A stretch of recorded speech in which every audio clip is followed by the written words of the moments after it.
to me on my walk to 7-Eleven. I was going to stop by the 7-Eleven, turn around, and head Lindy back. Walk, 7-Eleven Lindy Walk. I guess so. Yeah, I guess so.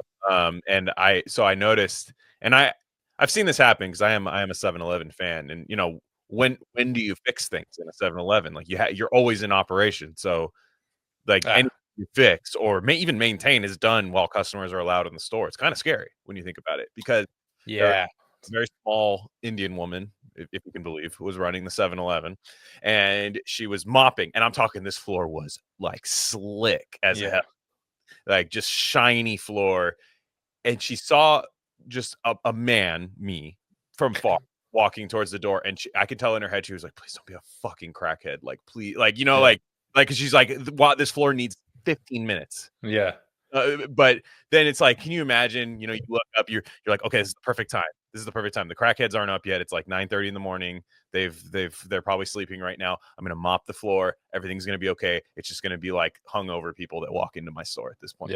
And you know, then you look up and you just see a man. And I'm not dressed to impress today on my walk. I'm not at all. So I can see from like a far away, just the Sorcerer Tangerine Dream music playing in her. Boom, boom, boom, boom, boom, boom.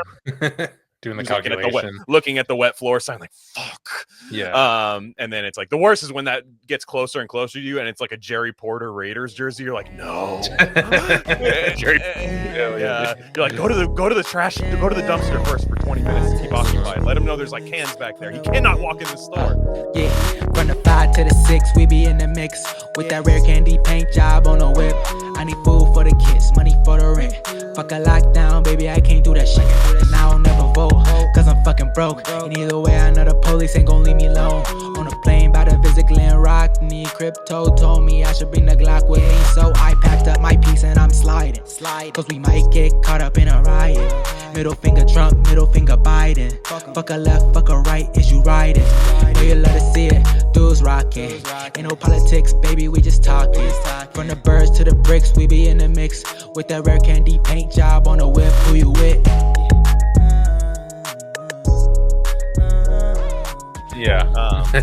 Because you know he's gonna come in like if they're like, wait 1 minute. Oh, I got some scratchers I gotta redeem. No. The gambling takes so much time at the front of the fucking. Oh my god! It's basically like WIC at the grocery store or like EBT. It takes that much time. Like when you get behind somebody who's using food stamps at a grocery store, you go to the next line because that's a whole thing. But at Scratchers, it's like the veteran move at the 7-Eleven is they often have two cashiers. They let that guy sort out his like. The Scratchers are always like, did you run these over 5 times? Like, with like a 4x4 with like a Ford Bronco. Yeah, it's covered in motor oil. And the guy, I swear I won on this one. And so like while he's figuring that out, that dude will start ringing up other things. The problem is one time that happened, and the guy in front of me also Scratchers, and I was like, fuck, we have dual Scratchers happening. Scratchers are a perfect method because it's like scratching. It's the same thing with like the neck, and you could the real if you could somehow paper scratchers around your neck, you could be playing and you smoke meth and you're like, oh, I won $48. I just scratched this open wound on my neck. You redeem it. You just rub your neck on the counter at 7-Eleven. There's just pus and blood everywhere. It is. The guy's like, the floor's wet and you fall. Dude, I'm obsessed with those videos of the guys the guys recording their transaction at 7-Eleven, and they'll rip off the fake card reader. You know what I'm talking about? Oh, I see. They rip off the rip off. They rip off. And the guy, the owner of the store or the employee is always in on it, so he's always hell embarrassed. He's like, "Oh shit, you caught me," and it's like, fuck, man. And you can't use cash. You have to use a debit card to these places now. So you can't use. So it's. Oh man, the Indian dude running the place is probably that's why he has the Bluetooth earpiece in and is always talking to someone, so he could just be like never address like the being caught for scamming. He's like, sorry, I'm talking. No, as soon as we're done here, as soon as we're done, I should be done by 7 p.m. tonight? Yeah, and it's like 11 o'clock. But then we're gonna start mopping, and you can't come in. Yeah. And then my aunt's gonna call. Unfortunately, yeah. She's got some news from New Delhi that I just. It's. Isn't it 4 a.m. there? No, it's not. Yeah, that's the other thing. I'm always just like, wait, time wise, this doesn't add up. Like, are they methed out at a 7-Eleven owned by white people there? Yeah. That would be crazy. If it was like Indian tweakers. Dude, would that be a move to India and open up a convenience store and just do hard drugs? Dude, that'd be sick. Dude. Dude. You do it like the slum, and it's just like you find out it's not that much different than the Mission District in San Francisco. You're like, oh, okay. There's still shit on the ground, and oh my gosh, hysterical. I also started this other. I mean, we have much to discuss today, but I was also since I've been off, people have noticed it's been content overload. I've just been reading books, watching movies, reading books, watching movies. So if you hate books and movies, I mean, fix that about yourself. But like, it's not going to be a fun 2 months for you. But if you love them, yeah, you kidding me? This is gonna be the best time of your life. Yeah. And if I feel like you don't like books and movies, but you like it's really weird. Like, I don't know. Anyways, they want us to keep talking about COVID. Yeah. But sometimes at night, when it's kind of my wife's an early sleeper, like she doesn't stay up very late on work nights. So when we're gonna watch something, sometimes we don't always put on like an hour-long show. So it's like sometimes you just hit the YouTube algo or something, especially when you think you got about another half hour. So they had this thing called TLC I forget I think it was like one of those My Strange Addiction shows. It was definitely something from like 15 years ago, but it was about like cheapskates. I can't remember what the show is, but it's TLC. It's a TLC show. Okay. These guys are honestly my like Lynchian Black Lodge foil character will be a cheapskate from the TLC. Like the anti-me is like the guy who spends all day saving like $2 on something, because I am just not wired that way. I'm like, how fast can I pay the extra $2 to where this isn't a dilemma? And I don't have a lot of money. Time is so valuable to me in terms of I'm the same way. The people that fucking I get it if you literally have like $10, but these people are never down to like $10. No. They have like $1 million, and it's like a hobby for them. It's like a hobby. There's a difference in the genders, though. I'll tell you that much. So, one guy, this guy was the biggest. Like, he's gonna kill himself, but he's gonna like not buy the right rope to hang himself because it's cheap and like it'll break. Like this type of guy, because he's so depressed and saving money is the only thing that makes him happy. This guy's like driving his like Ford Taurus, and he's like, I don't. And he lives in one of those like fake Twin Peaks: The Return like desert towns too. And he's he's driving, and he's like. Yeah. So basically, it's like I was thinking about laundry, man. Like laundry costs way too much money nowadays. Like, and I'm talking about that you can't just do it at home because there's a water bill. I'm like, oh yeah, you can't. Famously, you cannot do laundry at home. And he's driving, and he's like, so what I do is I do wash my clothes. Good. I was he said that. I do wash them. And then he puts a bungee cord across his back and dries his clothes with the windows down in the car. That's driving, sick, dude. Yeah, but the whole time, you're a married man, I'm a married man. I'm just like, where's the woman? Yeah. Turns out he got divorced. It turns out the wife didn't do the cheapskate thing with him, and she kind of liked it at first. They interview her like in part of the process. She's like, yeah, at first I liked that he was frugal. I had been with like some reckless men, it didn't have financial stability. I think, just guys that were like, new jet ski on the fucking, like the Kenny Powers line where she's like, Kenny, we can't afford a pool. He goes, I know. That's why I took out a loan. Duh. Like, that's my favorite. And, but with those type of guys, this guy's got his clothes hang drying in the back. He's getting his house appraised. The divorce house is getting appraised. That's the whole thing. He doesn't want to pay for the appraisal, but the wife's like lawyers are getting involved. They're like, dude, you gotta like, we're getting this in motion because this is my. Dude, no, I feel that. I feel that though, real quick. Just because every time I'm like, oh yeah, when you sell a house, you have to pay 10 people a month. I'm like, why? Oh dude, for sure. Fucking A, dude. Yeah. Anyway, it is a bureaucratic process, nonetheless. But like, this didn't seem like this house would look like it was gonna get like some good money. It was a nice house, and so what he did though, is he was obsessed about keeping his house in perfect condition, so he didn't have to get an appraisal. Like he already knew it was tight. So like he would plastic wrap his entire house, dude. Yeah. So like you're like a walking, grandma, dude. and Yeah, so like so he the floor, but he would make. This is the annoying thing about these people. He didn't do the whole house because obviously too much money for the plastic wrap, I'm sure. yeah. But so he made like this little like video game Trader Joe's during COVID Yeah, route with yeah, this yeah. with this thing. So like the appraiser be Saffron walking through, City Pokemon, dude, or dude, some shit.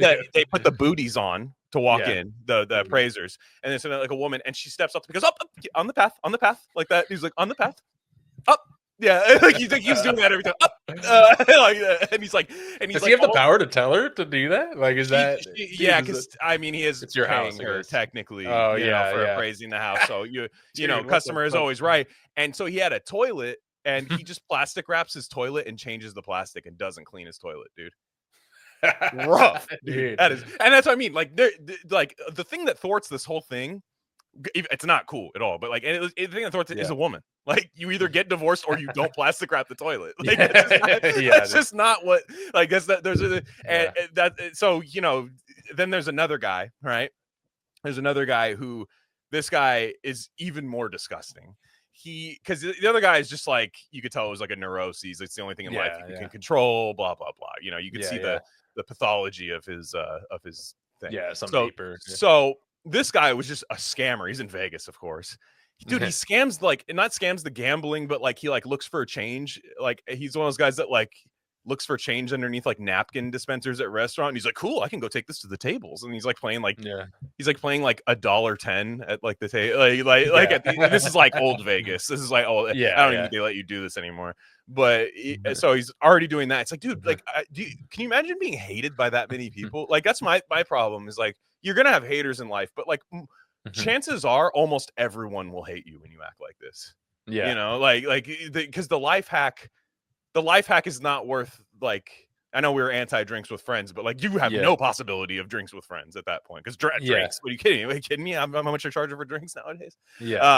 But so laundry is always a thing for these guys. There's laundry. What people want to know, it's like, can you play the blues for guitar? Like, if you're a real cheapskate, what's your laundry situation? I want to know. If you're a cheapskate. He goes to the laundromat, the public one, which is crazy because those are expensive as fuck. I don't know why you would save money that way.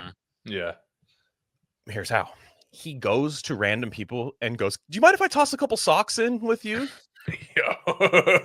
Dude, this guy looks like Welbeck, like Mucinex germ level. Not even like this dude's like a Jacob Elordi or something. Because like all you'd have to do is find a gay guy and they're like, "Do you sure you want to wash these?" Like, like this guy's just like, dude, that's rough, man. That's that's rough, man. You don't control the soap, you don't control the temp, anything. That's a whole different. That's bottom of the barrel. That's rough. And then I can't remember if this was this guy or the guy before. He was saying one of these two guys, I probably both did the same thing, but they would go to like the butcher, and this is the most annoying guy. He's like, "Hey, you guys throwing anything out?" Yeah, and the guy's like, "Oh, we'll see." He's like, what? The guy's like, you can tell again, he's like down to sell it to him, but it's like going to be a haggling process. He's like, if you just pay the thing I say, it's not going to be that big of a deal. And in fact, I'll look forward to you coming in. But you could tell it was always like let the games begin, guys. Like, ding ding, you know. Well, he's like, oh yeah, for like soup bones and shit. This snapper, this snapper, I guess isn't going to sell. I have to technically get it or something. And he's like, well, can I give you 2 cents for it? And he's like, do you have 2 pennies on you? Is that like how much you got? Like, and then the guy's like, what about $1? He goes, I mean, you're gonna throw it away, and I get it. Like, yes, you're gonna throw it away, but like, it's annoying. Like, the vibes are bad. You are inserting bad vibes into everything. Yeah, imagine having to deal with that. You're not, especially if you're not making. It's not like he's making the money, like the butcher, right? Is not, unless he owns the shop or whatever. But he's just getting paid. He's not gonna want to. Yeah, it's like, we'll pay you $25 an hour, and you have to deal with this crazy fuck at the end of every shift trying to get snapper for 2 pennies. Right? Yeah, dude. Yeah, exactly. I'm gonna snapper on him. Dude. Yeah, like, and then the women. There's two women. These are like women that are probably at the time mid-20s. Yeah, mid-20s. Yeah, and they're definitely. They got 2 guys living in this house, and all these houses look like fake houses. I don't know if they do this for like TLC, but they look like these like YouTube streamer Airbnb houses that just have granite everywhere, but no furniture. And so I'm like, do you guys live here? But again, cheapskate. Maybe they don't pay for furniture. Yeah. it's these two girls, and they have like two like nerd, I don't know if they're friends or boyfriends or something, but you notice the way women are cheapskates is they just try to get the thing from a man for free first and then go hit the bargains. Like at least the dudes are like, no, it's not happening on their end. They're like, I have to go to Dollar General and see if I can turn it into 48-cent General. Like you know off the bat, like you have that. But the women are like, so do you guys want to like drive us to the beach? Yeah. And they're like, well, I have to work. And they're like, okay. So they drive, they I forget what they do. They collect rainwater, which is based. Like, so they collect rainwater and they like boil their food, which I thought was cool. Again, it didn't seem like that tough a process. It was like a giant like cistern. Plastic, unfortunately, it was a plastic garbage can. This lifestyle seems very high on like the xenoestrogens. You know what I mean? Yeah, like it's like you're gonna save a buck, but you're gonna get cancer at like 64. I forgot to tell you about the craziest part about that repulsive guy with the trying to insert his laundry into everybody else's laundry. Yeah. He signs up for medical clinical trials. Oh, okay. For money. Yeah. He was floating the idea to his boys. Like, it's funny, he would have like friends, and you could tell TLC was like, do you have anybody that would come over to your house for fun? He's like, maybe. and like he calls like this one guy that like you could tell they're not like really that good of friends. And they're talking, and it's like just a guy who equally has a tough time making friends. And he comes over and he's just like, and they're like, TLC's like, talk to him about the thing you just told us, please, because this is insane. And the guy's like, I'm thinking about getting a testicle replacement with like a composite like testicle replacement. Guess the price that they're paying for it for the clinical trial. Like what? Like $200? No. I mean, it's considerable, but still not. 2,000? 30K. 30K? Okay. For what? For your nut, though, dude. Like this is what I mean. Like it's one time. I'm like, yo, maybe. Dude, I would need 30K a month. Yeah, 30K. That'd be sick, like a lotto payout. 30K. The problem is, dude, it's like they're testing material on your nuts. Yeah, it's like the early 90s boob jobs. It's like you're gonna get fucked by that. And I think it's it's like some shit they make like a fucking like batting cage baseball out of, like, those like dimple like yellow dimple balls or something. It says Wilson on your nuts. You're like, what the fuck? Dude, that's crazy. But the women, the women, 30K, dude. Yeah, 30K one time too. Yeah. Like I was just like, dude, is it taxed? And how do you not haggle them? Exactly. You haggle the Dollar General guy, but not the testicle composite. Yeah. You're like, well, I would do 50. Exactly. I would start. I mean, it's my nut, dude. You want to look at you taking this away? Everyone's got a line. Yeah. But then the women, right? So they do their beach trip. They literally drive around town all day looking for someone getting rid of chairs. That's the day. Yeah. For like beach chairs. They find some. Great. All their house furniture, by the way, the little they had was found in the same way. So this is nasty women. It's the damn bitch you live like this meme. Effectively. So they then get these they get their beach chairs. They drive and they realize it's longer than a day to get to the beach. So they have to shack up one night. I forget how they get the hotel room. I think they just bite. They bite the bullet and buy like the most like hookered out motel for like $4. And they're just like, okay, $4, sure, but they're at this bar and they're like, well, we need to eat. We're not able to cook our food. This is just this like insurmountable thing that they can't do. Yeah. So they find this bar that does a happy hour that has like literally like frozen mozzarella sticks in like a serving catering tin. Yeah. And some like chicken wings. Like of similar degree, very Foster Farms, and then like Costco mozzarella sticks is what it looked like. Yeah. And that's for happy hour, provided that you like buy a drink. So these girls come in, order 2 waters, crush mozzie sticks, like just going to town, like Kobayashiing them, like as though there will they think it's like all you can eat too. Even though it did say buffet technically. The guy the bartender comes up and he's just like, hey, so what can I get you lady something to drink? They're like, I think we're gonna stick with water. He goes, the idea of the buffet that you buy something, and they're like, okay, how much is a pint of beer?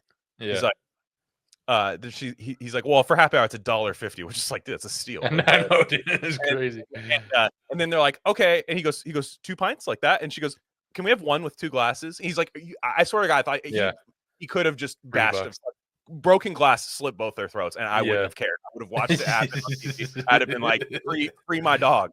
You know, like I would have been saying that. I was just like, I hate that type of thing, because again, people that are poor are not that kind of, they're not arrogant about cheapskate usually. It's literally like upper middle class people that like use it as an Olympic sport. It is their hobby. It's and like you can't, like, you literally cannot forget having friends, a significant other. It's like you have to have the equal person, which you're both severely mentally ill at that point. We're going to get you right back to the episode, but I just wanted to let you guys know of a few other things we offer at Rare Candy Industries. We have a Substack with free and paid subscription options. Free subscribers get access to all written content. That includes Bob's Red Pill. That's the best thing going on the internet right now. Trust me. Paid subscribers get full access to our premium episode feed. And that's just every episode we don't necessarily want to share with the general public, if you know what I'm saying. Again, that's rarecandy.substack.com. We also have merch. That link's a little long for me to say right now, but go to the description, go to our merch store, and find a shirt that's right for you. We have Rare Candy shirts, Dr. Bronner soap label shirts, Rishi mushroom shirts, all types of stuff there. Check it out. There's got to be something for you. And lastly, check us out on social media. On Instagram, we're Rare Candy Pod, but on Twitter, we're at Rare Candy Pod 1. All right, enough of that. Let's get you back into the episode.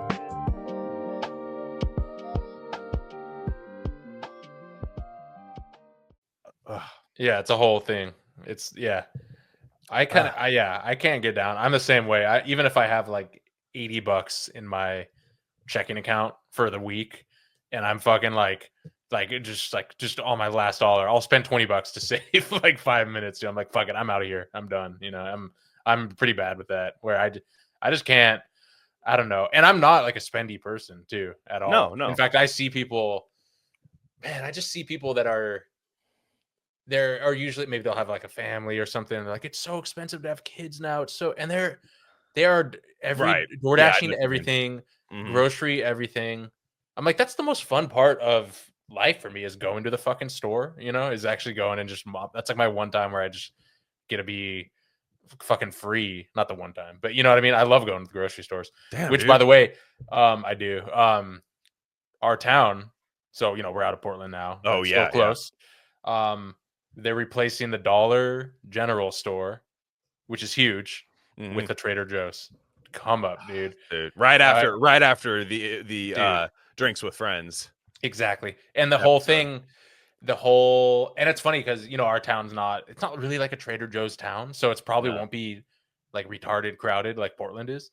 And, but the thing is, it's weird. They kept saying it's like a trade. It's like a Devontae Adams trade or something. They're like, it'll never happen. And there were literally news articles coming out being like, there's never going to be a Trader Joe's in this town. They said they're never going to do it. And then boom, it happened, dude. Woke up. Damn. I got the Hondo Carpenter tweet saying Trader Joe's is now going to be in my. It's a done deal. It's a done deal that Dollar General's here to stay. Yeah, exactly. Yeah, done deal. Yeah, exactly. My sources confirm that Trader Joe's is not hitting this small, just outside of Portland town. But the only bad part is we have been in that Dollar General before, and man, that sense it is like microplastic. You know, the bleach aisle in the Safeway, when you're like, fuck, I have to hold my breath walking through this place. It's like that throughout the whole store. So I like that smell. Oh, what? Yeah. My god, dude, that's like. It's like gasoline. It's gasoline tier to me. I like gasoline. I can't fuck with the. Yeah, but it's the same. It's literally the same thing. Nah, dude. Nah, yeah, I can't. No, I mean, like it's the same level of like you're hurting yourself, probably. Yeah. That's what I mean. I don't know. No, for me, gasoline like, smells better. Yeah, Tide laundry, like the classic Tide, is it's demonic. It's a demonic scent. I don't know how anyone could. It doesn't even smell like fake good. It just smells like shit, dude. It's so my bad. parents love Tide. We're Ecos Costco size. Dude, free and clear. Dude. Yeah, free and clear all day, dude. Yeah, we do the Ecos. It's great. It's just, dude. It just looks like you're just pouring like just this slop that like is like. It feels like there's a river of it somewhere that they get. I mean, Willy Wonka. Like you're just like, is that from the Ecos some Falls? Underground cistern? Is that from the Ecos Falls in Northern California? Yeah. Is that where that's from? I agree. So Trump got inaugurated. Horses are in control. Horses in control. I just saw the title right when you said that. I saw the title. Horses are in control. It is so funny. It's like I was just like, I'm just glad he won. Who knows what's gonna happen? Truly, right off the bat, couple W's. I was like, nice. Yeah. like it's weird. Yeah. It's great, dude. It's fucking. What's your favorite? Because I haven't been following it super closely, but No, everything I've seen, I've been like, that's tight. Me neither. I mean, I don't. Here's my thing. Like, I am desperately hoping to not care about politics. I'm hoping. Dude. Yeah. Like, here's the thing. I care about the draft of my favorite sports team because my team can't draft. Yeah. It's the like I care about politics when I don't like the situation of the country. You know, Yeah. if I actually like who's in charge, if I think RFK is there, at least doing, is it everything I want? Maybe not, but doing a few things that are just like, okay, cool, that's good. I love to just check out and watch movies and talk sports and talk and fuck off and occasionally pop back and forth. Hopefully that's the format of the show this year, to be honest. Yes. And hopefully, yeah. I mean, we of course will critique. We're not above critiquing anyone in power. No, but hopefully it won't be fucking 4 years of Biden where we're like, we have to talk about this shit again, and stuff. Yeah. Well, exactly. No, and it's like, is a COVID vaccine going to be mandated through OSHA? Like, that's scary. No, we have to drop everything to talk about that. Like, no, exactly. And it's that's worth the time and all that stuff. Now, with the inauguration, like, there were a lot of people that were worried about who's wearing what. Jeff Bezos is what. I didn't care about any of that stuff at all. I don't wish to ever see Mark Zuckerberg. I don't know why it's being shown to me all the time. I don't care about his new haircut. None of it matters to me whatsoever. I mean, I know that these people are like influential people and stuff, and I don't love that they're up there, but that's not what this is about to me. Getting out of the World Health Organization. Yeah. Are you kidding me? Within the first hours of a presidency, that is sick as fuck. I'm sorry. I like it because it makes all the right people mad. Paris Climate Accord, dude. Who the fuck cares about the Paris? You don't. I guarantee you do not care about the Paris Climate Accord. Like whatever your politics are, they think it's Paris baguette. They think Paris baguette is gone. Yeah, the bakery. Like they're like, there's no Paris baguette anymore. Oh fuck! Like that. Dude, they don't know what Paris Climate Accord is. No, it's some huge dubs. I will say it is weird seeing, and I know we have like a lot of people in like our semi-orbit that maybe they went to the thing, maybe they kind of, you know what I mean, all this stuff. And just for me personally, I'm happy that it went down the way it did and everything. But whenever I see like people take over, maybe this is my own thing, maybe I'm just too hippie, but I'm like, when I see, and I'm not, I'm sure we'll talk about Elon Musk, but when I see like Elon Musk up there and everyone I'm like, for sure. I'm like already like, all right, I'm already like, this is kind of gay and I'm kind of out, it's just, I'm not trying to be above it all or anything like that. But I'm just like, this whole pump, it's just not for me, dude. It's just not. No, I mean, hard politics is always, I've always had a ceiling for hard politics where it's just like people that are talking about like Senate race in Arizona is down to the wire. And I'm always like, well, let me know who wins. Yeah, exactly. Let me know. With a Sports Center ticker at the bottom, I'm like, okay, that guy won. Yeah, exactly. All right, but there's people that go, you don't understand.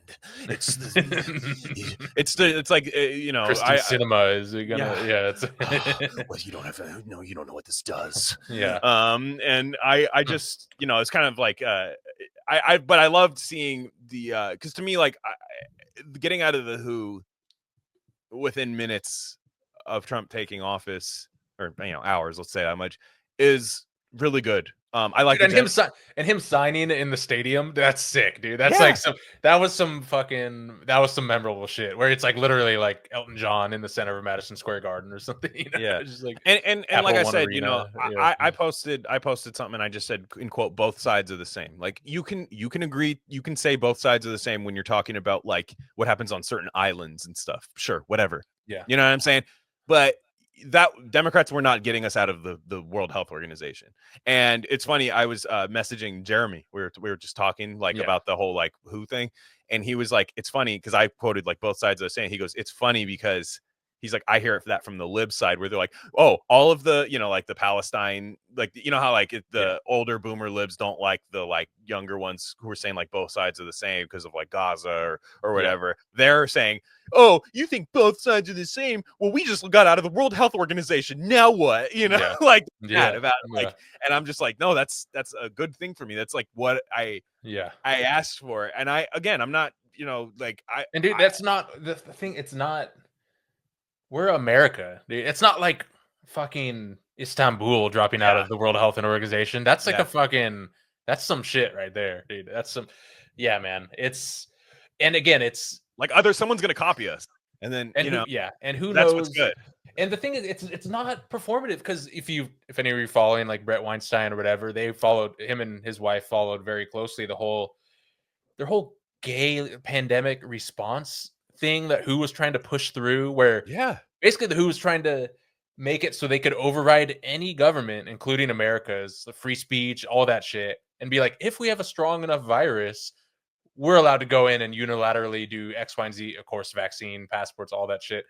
And they buried it. They made it so boring that no one cared. And so only like autistic ass Brett Weinstein was like, hey, this is actually like the most illegal thing that anyone has ever tried to do in a world government. And so anyway, that was rejected at the ballot box. That was fit. And it's like, dude, they're fucking evil, man. It's like, get out of my face with that shit. No, I like, to me, we'll see what happens. Like, I don't have any staunch predictions. I think the right side won. So like quite literally, I mean, but like they won, and I'm excited to see just even any kind of incremental progress on the public health tip, which again, that's happened objectively right now. Like we're out of the Tedros fucking spider web, Tedros, yeah, dude. Tedros sucks. He hasn't even tweeted about it, dude. No, he knows. Tedros knows to fire up the third world country montages. Like if you look at his timeline, it's all like kids in Africa running around in mud, and he's just like, this is bad because they're sick. Yeah, and then that's like his whole timeline, and he's gonna fire that up again because they've parasitized, the like caring about people in going through strife and for plights or whatever, it's a bad. Wow. And also the Biden pardoning Fauci as his swan song. Yeah. Okay. Dude, I fucking hate the lib framing of that. They're always like, Biden pardon Fauci because Trump is gonna, he said he's gonna go. He didn't do anything wrong. I know, it's like did nothing wrong, but Trump will say that he did, and Trump is Hitler, so Hitler doesn't care about due process. He would kill Fauci on the spot, which everyone would hate, obviously. Yeah. Oh my god, dude. That's like they're like everyone, any normal, rational minded person would not want to see Fauci punished. Yeah. It's like it's this, and if you disagree with that, and again, this is all, like we said, rejected at the ballot box. Like, but if you do that to these people, if you say like, well, I didn't like Fauci, that's not something in in the many permutations of possible answers that go through their head. That's not one that's allowed. No, it's someone saying that. Like, it's just they're not prepped for that. It shuts down hard, reset. You didn't shut your Mac down properly.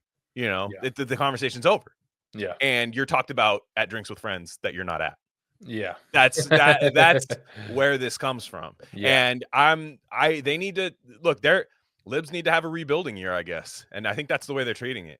They're kind of like, because the bite's not there. You notice, like, it's not there. Like, I expected yesterday for them to really, and maybe they're on Blue Sky just yelling, and I have no desire to go to Blue Sky, but maybe they're no, you're right. It's over. Something is. It's like when you like when you get a little too sick and you're just exhausted for a month after. It's not like a normal, like, oh, I beat it. You're just, you have a cold and it just knocks you out for like 2 months. It ruins like your season. That's what it is. This is like for them, where they're just like, they just don't have the energy to fight this shit.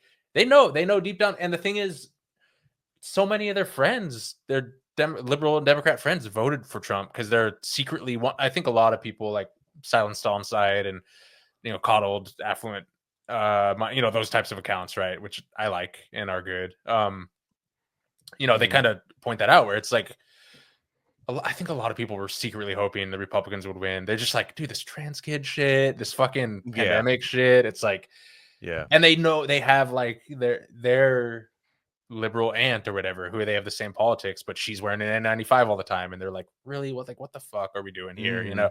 I think that's a big part of it.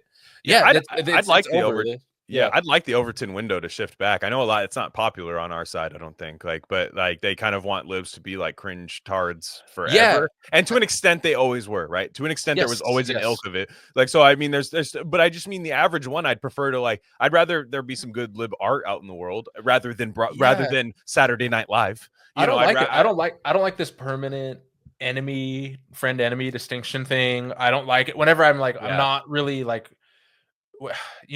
Whatever my views are, whenever I see people on Twitter like we as the right, capital T, capital R, the right, I'm like, fucking, I don't give a shit about that. Like, I've just never cared about that, and it's like, I don't. Those people will hate on you for liking sports, but that's how you get that weird primal male thing out when you just dive psychoactively into a team, an actual team that you can go see live. But then you decide like we are on Twitter, guys that won't share their real names with me. We are the right. Yeah, exactly. And I'm always like, all right, man, like dude, make a jersey and a foam finger then, because I like those aren't your friends. I hate to break it to you. Yeah, they're not. Yeah, and it's like that's the thing. And I miss all I wanted.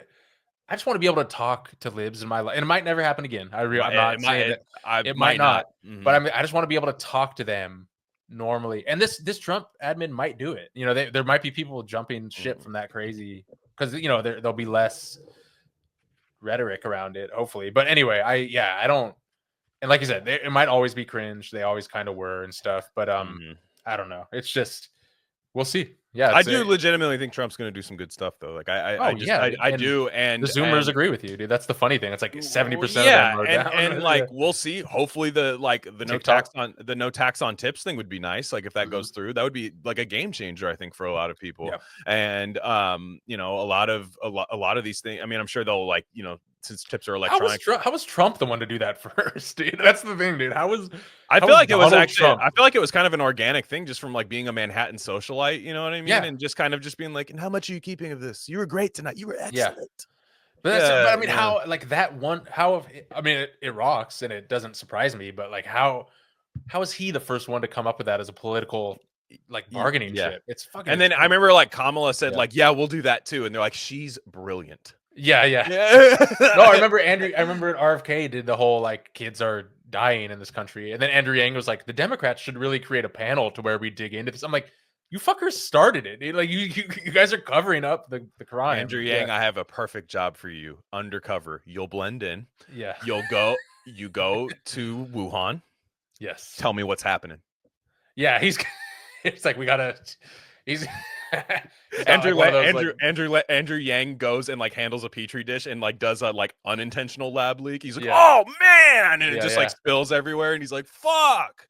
Andrew Yang's like Brad Pitt in what's that movie, the World War Z? He's at the end where he's just like jamming himself with needles at the end, like guessing which one. Yeah, that would be funny. Yeah, but I just, to me it's like again, everybody that anytime you celebrate any part of this, all right, it does feel a little foreign because I'm used to just not liking the administration, but like there's always those people that go, well, this is just a long game to, for these. Yeah, probably. But I'd prefer, I kind of like the idea. I 100% agree with the gender thing that they did. You don't get to just do weird stuff on your driver's license. Sorry. Yeah. But that ushers in digital ID. It's here. It's literally like, so whatever. Like, I mean, you think non-binary was holding that up? Yeah, was holding up our civil liberties.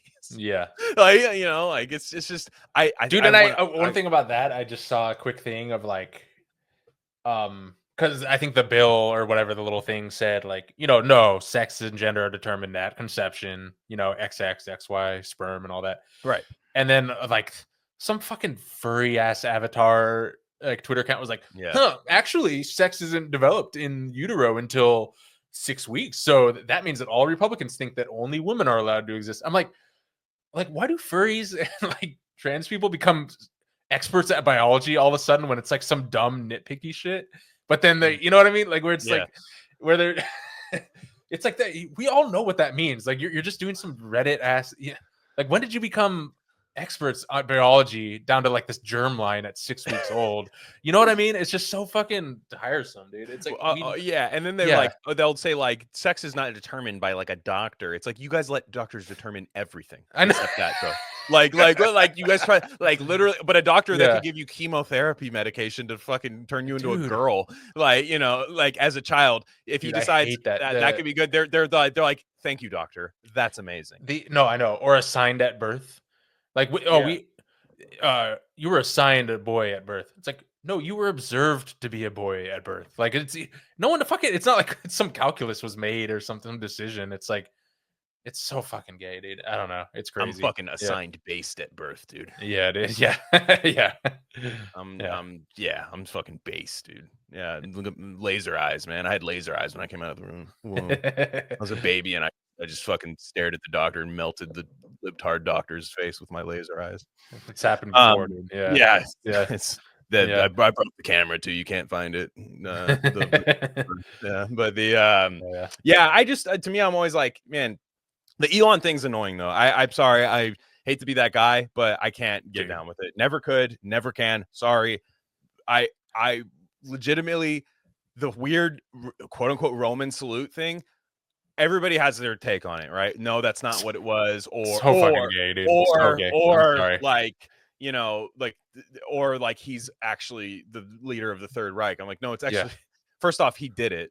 Second off, he was like, I forget who I was talking. It might have been Scott. Him and I were talking about it, and I was like, I think he's just like autistically like a social ruiner of things. Yeah, you know what I mean. Like anytime like something's going well, they're just like, "What if I just broke this dish?" You know, like in the kid, like, why are you doing? Why the fuck? I know, dude. No, I think I got a couple. Yeah, because obviously, all it does. So the side saying like you shouldn't care about this are always like, this was rejected at the ballot box. We won. We don't need to be scared of being seen as Nazis anymore. You know, it's like clearly he's not doing a Nazi salute, but all it does is give fodder for all these fucking trillion articles. He's just a spaz, dude. The problem is like really what I think happened is he got caught in between moves. Yeah, like he was gonna like, but he spazzed. It was like trying to do a like when you overcool the black guy handshake with a black guy, and the black guy was trying to do the regular one. And it's like all wrong. I think that's actually what happened. And then like he spazzes so hard that it turned into Hitler. And he tries to, and you know, we're not like 4chan guys, really. No, but the thing is, he tries to bring like 4chan aesthetics into the real world. And I'm like, I'm sorry, that's not what it's there for. That's not why that thing exists. You know, his whole thing is like, wouldn't it be cool if I did this? It's just, I'm sorry, dude.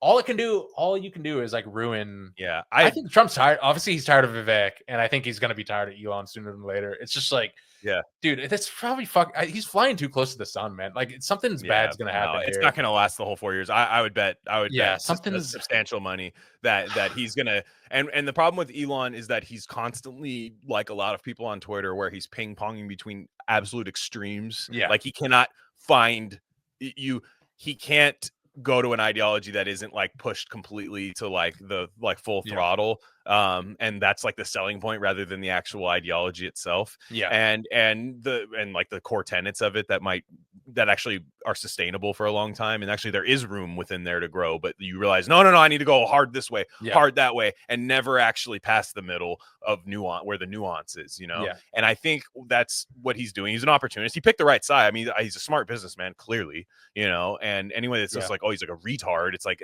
he's literally not. Like the two things he gets called by libs are retard and incel, two things that 100% you can't say to him.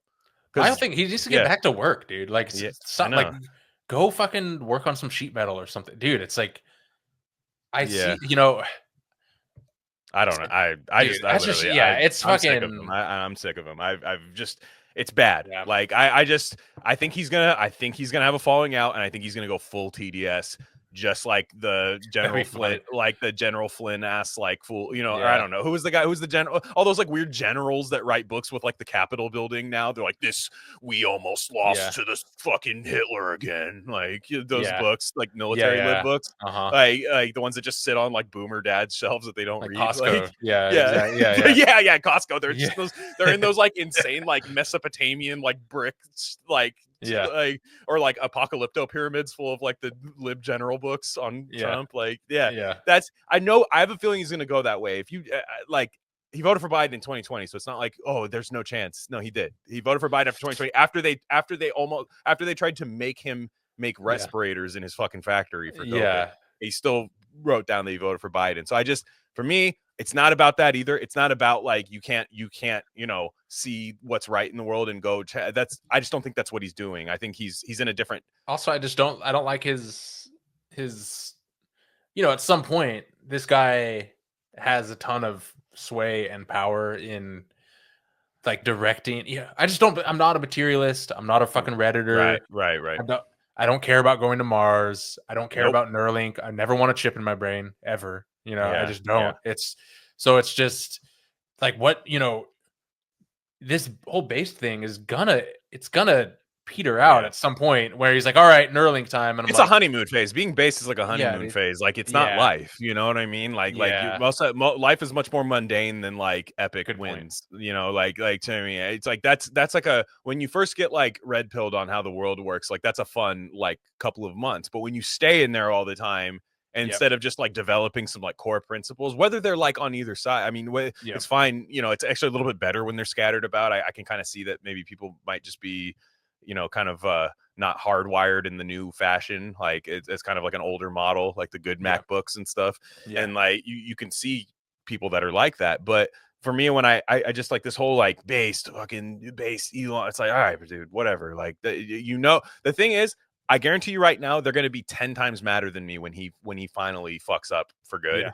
For in Trump's state, they're going to be like a million times more mad than I am right now. When I'm just going to be like, I'm just going to shrug my shoulders and whatever. So I wanted Trump to win, so I didn't want to harp too much on fucking, Elon during the election because I wanted Trump to win, and I'm glad he did. I just don't fuck with him, and I don't again. We'll see. We're 2 days in, right, or a day and a half in right now. We'll see.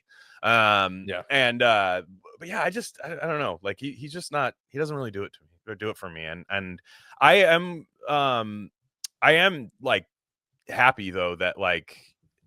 Again, those are just a couple things on like day one that Trump was able to do. And I just remember thinking about that, like the executive orders that people can do day one, that oftentimes are like what define a presidency, honestly, like are just kind of these things. And getting out of the WHO, huge. Paris Climate Accord, huge. And I think the gender stuff is huge. I mean, like that's honestly literally just like scaling the world back a little bit to when, where we all kind of enjoyed it a little bit more. I mean, the WHO, maybe not. That's kind of an unprecedented thing, honestly. Like it's crazy. Like, and there could be this long game for it that maybe there's a new organization. That's fine. I'd rather maybe there will be. I just want to make sure I'd rather get that organization in its inception because I'm guarantee you right now, I'm not going to be the person that likes the fucking new organization. That's just not the way I go. I'm not going to be like, oh, sick. It's the doctor is a fucking carnivore. So this is cool. The guy that runs the new thing. Like, I'm not going to fall for that. You're not going to fall for that. So I'm not like concerned about what's next. The WHO, and I know there's talk of like Trump and like Bill Gates, not Matt Gates, Bill Gates, like kind of like, oh, maybe there's some new thing on the horizon. Look, dude, there's always going to be battles. So like, I don't anticipate everything's going to be perfect. I definitely know that Gates was donating an insane amount of money to Democrat politicians too. And Gates again, when you think your enemies are retards, a lot of their moves don't make sense, but I know Bill Gates is smart. So he's just trying to like, am I going to fight this guy for 4 years or am I going to try to buy him out? Well, I think he's going to try to do that. I guarantee he's going to try to do some shit with Trump. And I hope Trump I hope Trump has like Trump's like deal mindset of like, of all this. Like, I hope he's able to just be like, that doesn't sound like a good deal for people, but we'll see. We'll find out. Like, and the Gaza thing too, right? Like the Gaza stuff. Again, I don't know the details of this, of this stuff. I just know that it was kind of a bit of a thing. Trump, I called this, by the way, on one episode. People kept saying like their big thing of like why Trump, it's not good if Trump wins for Gaza because he said he'd finish the job. Yeah. So, which again, for the first time, Trump would drop like nuclear weaponry in the Middle East. Like it would be the first thing they did. Like he would be the guy to do it, I guess, even though he has the least track record of like dropping an actual nuke, probably probably the least likely to do it, in my opinion. Yeah. Like, because dude, first off, like Trump might be thinking about a golf course. He's like, dude, we can't nuke that place, dude. We need like let's talk to them, see if we can fit a couple courses out there or something. You know, and but second off, the Gaza thing with like the with I guess there's like a talk of a ceasefire. I don't know if it's gone through yet or not. Forgive me, but I kind of that's what I thought he meant by finish the job. Was like, I'm just gonna make sure there's no more fucking bullshit that's happening. And he did say, he goes, "This is not America's war." Which, dude, what's my take? What's my take? That's literally my take. So when people say he's lying, maybe he's lying. he said the thing at least. Yeah. Like the other side is like, again, they pardoned Fauci at the last second, and then I think they're getting a little bit of credit for like some of the Gaza stuff because they saw that it was on the way, and I think they were like, "Well, fuck it, we might as well do it," or something. But I'm like, okay, dude, I have to call it a W is a W, dude. Like, I'm sorry, it just is like I can't. Why couldn't they do it? Why couldn't they do it? That's what I mean, dude. They let our guy Jeremy just fucking sit there in the jail. Yeah. So I dude. to me, that's pardoning January 6ers, dude. January 6th, pardoning January 6ers. That's genuinely sick. Like, so dude, look again. fucking, I'm not gonna have any kind of I'm not gonna go into this administration going, this is perfection. No, I want to kind of check out from it a little bit, and I feel like this is the first time in a while. We'll see that we could kind of soft check out of politics. Yeah. So which is cool, like I said, so it's just like, again, there's fans of good sports teams, which I am not, but fans of good sports teams that kind of just trust whatever their GM does, and it's oftentimes rewarding when they do, right? They're like, oh, I don't know hey, do you like their team's draft pick? I don't know, it's what my team picked, so he'll probably be good, and I kind of want to be in that mindset a little bit. And I again, I'm not really like a hardcore like patriot guy with like American flag, so it's not really my style, but like I didn't think even on Inauguration Day I'd see half this shit. No. So I'm pleasantly I'm pleasantly satisfied and happy that I did speak out that he's better. Like I'm pleasant, because it's like the worst thing is when it's like on day one the opposite happens, right? Like, maybe I don't know anything about Marco fucking Rubio. So if you want to cry about that, then sure, whatever. But like, I just, like the stuff I like, the stuff we talk about, that shit's like finally getting its way. Like we were talking about this shit to nobody in fucking 2020. And now there's executive orders being signed. At least, is it exactly what we want? No, but it's like it's one of the stones of like the pathway to get to what we want. And I'm like, that's sick. Yeah. So that's just me. It's real, dude. Yeah. Let's talk about your article real fast, which I admittedly haven't had a chance to read because you published it about 10 minutes before recording. It's happened before. Hey, it's good. Guys, go out there. rarecandy.substack.com. Bob's Red Pill 18. Don't die. DYE. Big picture of Bryan Johnson. Bryan Johnson's very polarizing on X, mostly from our side. He is a cringe lol cow lord on there. I've always respected about him. I'll get to this in a little bit, but I'm like, health people, there's like 3 health people that I like, actually, not, and I even agree with, like talking to. Because there are a lot of them, like, it's like they don't sell they don't sell their program well enough to guys like me because they don't horse. They're very serious about everything. Exactly. And I'm like, well, am I going to be like you if I do that? Because I like to have fun. I'm a man, and men having fun, men horsing around has been for a long time rejected by the ballot box. It's not anymore. So that's kind of my point. But I like Bryan Johnson. People take his. That's the thing about the internet, is when they don't like you, you're not allowed to do irony or like any sort of joke. And he'll talk about like shooting ropes and like loads, his boner. He makes the meat, whether he makes them or his son makes them, I have no idea. But the memes, like where like he had one where it was like sleeping, like the 5 stages of caring about sleeping is he'll be like, you day 1 is you're so paranoid about dying you forget to have fun. Day 2 is another one, and then by day 5 you're like, I'm going to bed at 9 p.m. Like that's sick. Like that's funny to me. Like I like it's I mean, again, I'm not a vegan the way I don't eat the way he eats.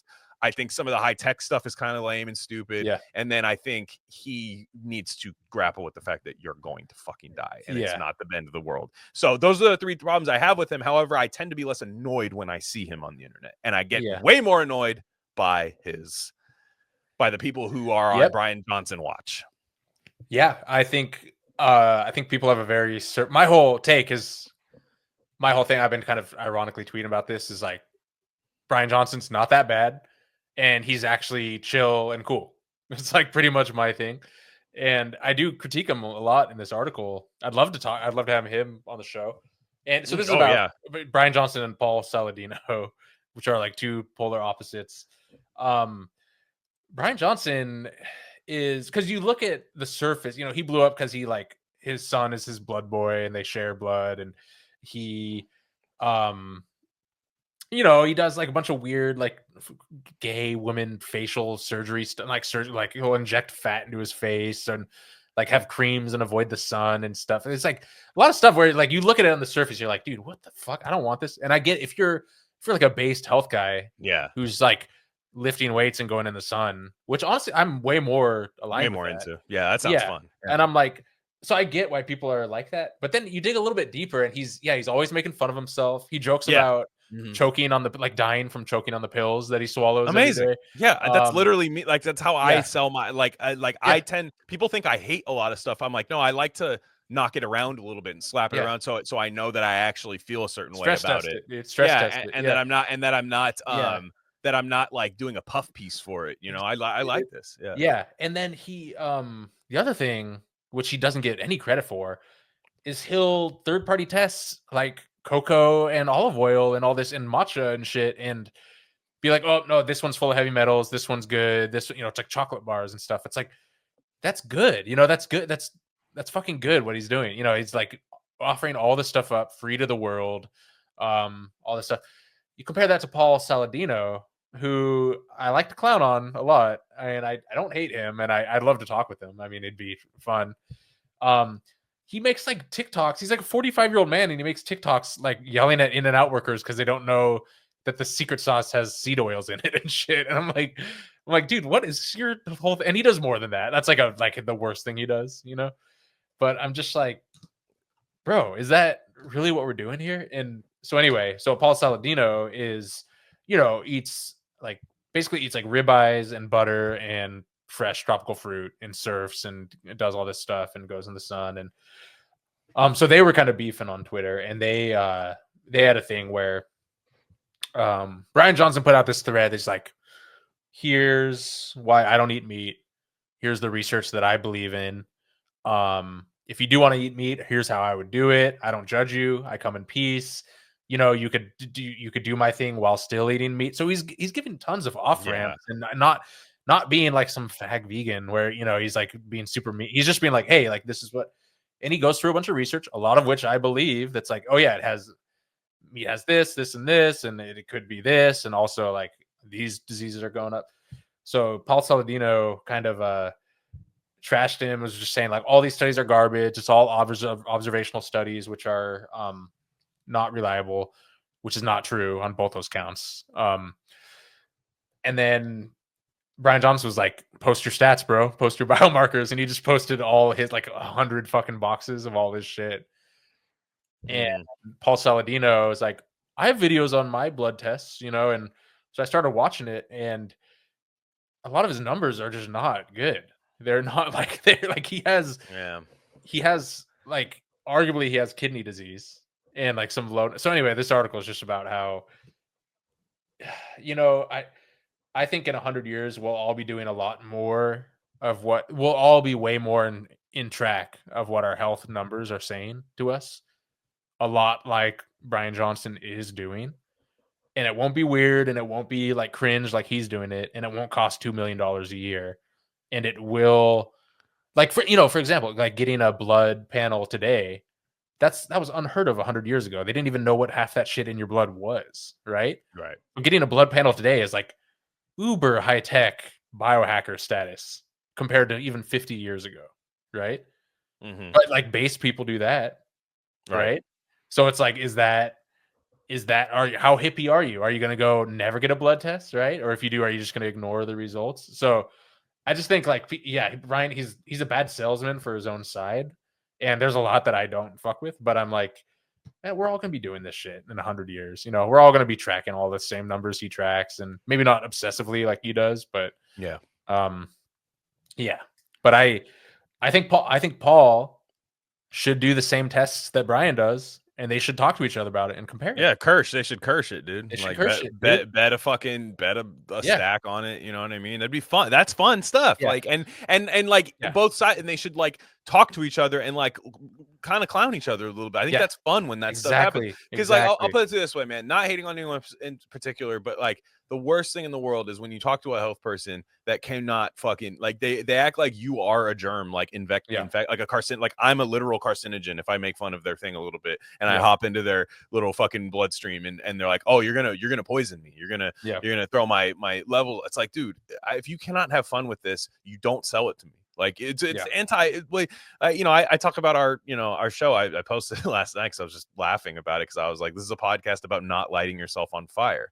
Because I've been on shows and people have you know, I was on Art of Darkness recently. Shout out to Kevin Kausman and Abby Lucas. They're getting their new season going with the new shakeup in the team, and it's fantastic. And I went on there to talk about David Bowie, and Kevin, being the great host that he is, was saying like, you know, Glenn, I know you've been on before, but please, like, you know, describe Hurricane. I'm always like, fuck, I honestly don't know how to do it sometimes. And I should have said this. I didn't. I was just like, it's a podcast about not lighting yourself on fire. It's the Never Kill Yourself podcast. Yeah. And people will go, well, yeah, but what does that mean? Now you press play. Right. I reached out to a certain person who wrote an article on Substack about Neil Gaiman. And I thought it was an interesting article. I asked them to come on and they said, what's your, so describe your podcast to me. I didn't respond. Yes. Yeah, dude. I know exactly. I'm not mad at that person. It's just, okay. I could already tell how the conversation was going to go. Yeah. So it's just like some of these like health people, I more often than not look at the one time we were asked to take a fucking theme song out. Health guy. Fucking because he said he was losing subscribers because of our theme song. And I was like, first off, there's people that stuck around for our theme song. I know, dude. Like, first off, you could use some fans that aren't faggots. Dude, I know, dude. And guess what? This guy juices a bunch of stuff. Guess what? All you have to do, fucking run the juicer while the theme song's on. Then you don't have to hear it. Just fucking grind a fucking mango or something, and then you just crank up the Ninja, dude, and just Ninja Creamy, dude. That thing's loud as fuck, dude. Ninja Creamy, and just do that while the theme song's on. Insane. So I just think about these times, man, like where I'm like, okay, when I see somebody that's having a little bit of fun. Now I did hear Bryan Johnson on Red Scare, and he isn't that cool. Unfortunately. I listened to his episode and I was like, wow, that it doesn't. What was he? What was it? I don't know. His time, he's like trying to be funny, but it's like he doesn't know how. And it's kind of like it'd be funnier if you were just yourself. Yeah, I don't know. It's very straight. You should listen to it. It's actually. I'd love to. It was interesting. It was interesting. I mean, they riffed with him. They were like in person. I think they like did an in-person one with him, and because he's LA, right? He's an LA guy. I think so. Yeah. He might be Bay. Yeah. I thought he was. Yeah. Man, one way or another, it was California, and I think they and it was an interesting episode. But I was like, oh man, I kind of thought he was funnier on his posts. So many such cases. But anyways, last thing I want to talk about. RIP to one of the greatest artists to ever grace American culture, especially of the century that he was made, that he made his art in, both centuries. David Lynch passed away, 78 years old, of climate change. Yes. He died because of climate change. California fires killed him as long COVID. Yeah, the same. Yeah, well, the same person that developed the Moderna furry vaccine told me that about David Lynch. So that's I trust them. I trust them to say that the guy who smoked like 3 packs a day constantly and ate nothing but like donuts and cookies for his entire life lived to be 78 years old, and he died too soon because of climate change. 78, dude. Yeah, which is like that. I remember telling my dad, you know, you ever like talk to old people, like older people, and they're like, even though they're closer to that age, they're like, damn, for living like that, that's not bad. They're like, well, he died, you know, like, because I was like, oh, it would have been David Lynch's 79th birthday, and my dad was like, yeah, it would have been, you know. And I was just like, damn. And but you know, anyways, Lynch is intimidating. I love David Lynch, but I came to him late. There are people who have spent their lives with his work since they were young. I didn't grow up with people who liked David Lynch. I didn't. My dad, ironically, loves Wild at Heart, the movie, like, and Blue Velvet. He loves those two movies, but he didn't become like a Lynch head because of it. And I didn't grow up with like art people in school. Like, those weren't my friends growing up. So like, I didn't know. I knew what Twin Peaks was because it was so big. And I just remember watching some kind of like VH1 I Love the 90s and how big like Twin Peaks was. Yeah. But when in 2020 and 2021, and I first got to the side of Twitter, you just see like Lynch everywhere. And I'm like, huh, I got to watch that. And my wife's very artistic, very aesthetically driven and stuff. And so we decided to really just sit down. I remember and watch a lot of his stuff. And I remember one day I was watching Lost Highway. I just put it on in the morning. There's been 2 movies that I've done where my wife's home, I'm home, we're off, nothing to do. At like 9 a.m. I put on the movie, and I noticed she stops what she's doing and just starts like, what's this? Yeah. The 2 movies that happened were Tarkovsky's Stalker and David Lynch's Lost Highway. And we both were just like, okay, I don't know what's happening, because the first time you watch a David Lynch movie, you're not going to get the understood it award. Yeah. Like the first time you if you think you did, you're not allowing yourself to further understand it. So there's this kind of, and as I got into reading long novels, arduous works, realizing how much I love just like putting my hard hat on and like kind of being tortured by a book. Lynch with his like drawn out periods of silences where people are just staring at each other, that dream conversation, which would kill me in real life if we had those type of things. I loved just revisiting. So in 2021, we watched at least 90% of his film catalog plus Twin Peaks in its entirety, the Return and everything. And you just, again, it's another thing where you're like, you recently watched Lynch for the first time, a few of his films. I simultaneously wish I could watch all his stuff for the first time again, but also I'm realizing when you watch it for like the 4th and 5th time, how rewarding that is too, because you just get so rewarded by a lot of the stuff. And he we'll talk about the interpretations, because the interpretations are hilarious. That's the problem when you make we're in such a hyper plot and structure society now, like all films, that people, when you leave anything kind of quote unquote open-ended, now I think there are some objective moral things that he says in there that people are missing, but when you leave anything like, well, is it all real or anything, people will immediately shoehorn their politics into it, especially from the left, and just make David Lynch about how leftism is perfect. When really David Lynch was a very empathetic, bleeding heart man who had core beliefs about protecting women. About like legitimately protecting women in a way a 50s like boomer dad talks about protecting women, which would be patriarchal and evil. But like in this way, I mean, he makes an entire show about women being tortured by an evil like cosmic war descendant spirit that infects the town, that even infects the most holy bond of like father-daughter in terms of protection, that can't even be there anymore, and that the cosmic war must be won. And that's effectively what Twin Peaks is. I know actually it's not, there's actually it's about trannies, and because David Duchovny in The Return and David Hart said fix your hearts or die, and that means you mutilate children. Actually that's what David Lynch said, actually. I think that you should cut your wiener off. You get in a transcendental state and your wiener falls off. And so I'm rambling, but he is this is the best death of any artist, and I'll say why. Because everybody was nice. There was nobody that acted too cool for David Lynch. Everybody kind of became really earnest. Everybody I saw posting, all the tributes to him are great. He's kind of similar to David Bowie, where he didn't burn a lot of bridges, only a few, but like that happens when you're a kind of a at the like Miles Davis level, like in control of everything. Like you will burn bridges. It wasn't that many of them, and there were so many people that were just like, man, we lost like truly the great, like one of the greatest. So I'll turn this over to you, because you just started watching a few of his films, and I want to hear about it. I watched Blue Velvet, and I started Inland Empire. Still got to finish it. It's like 3 hours long, but I love it already. But yeah, it was great. I mean, everyone in our sphere soy faces over Blue Velvet, and yeah, I loved it. It's his thing. His whole thing is like very. It's I like that it's like a story.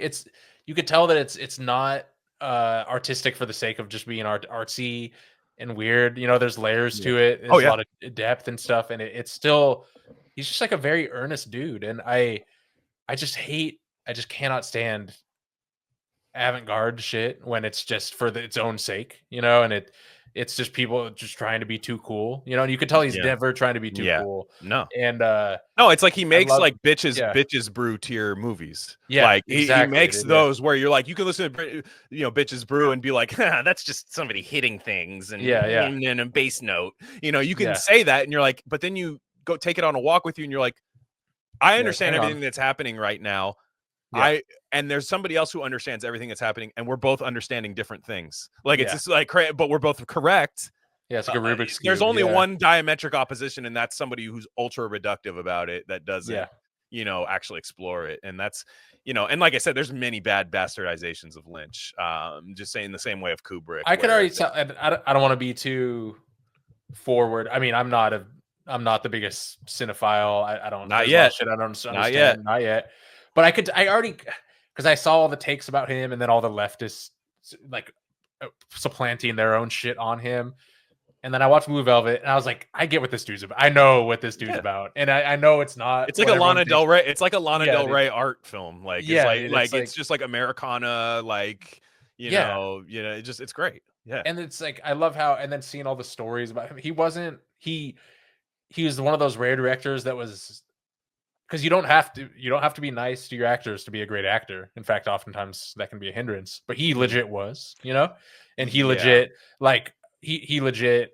He was like a Pete Carroll, like a Pete. Yeah, he was he kind of looks like Pete Carroll, next Raiders quarterback. Yeah, he kind of has like a Pete Carroll kind of like artsy Pete Carroll look about him, and like you could see that where like it was not a fun and game time when you were on a David Lynch set, but he would find a way to like get the best out of you. You could tell like he would, and it wouldn't just be from like he would find his people, and he would always, and to be fair, he would really work with ensemble casts really well. Like there's a lot of famous people show up in his movies that you forget about. And in Twin Peaks The Return, there's these random people like Matthew Lillard and like all these random, like I think Jim Belushi, I can't remember which part of Twin Peaks he's in, but like Jim Belushi's in there, and like all these people that you wouldn't really expect. But again, these are just people who are like, it's kind of like Eyes Wide Shut, where you have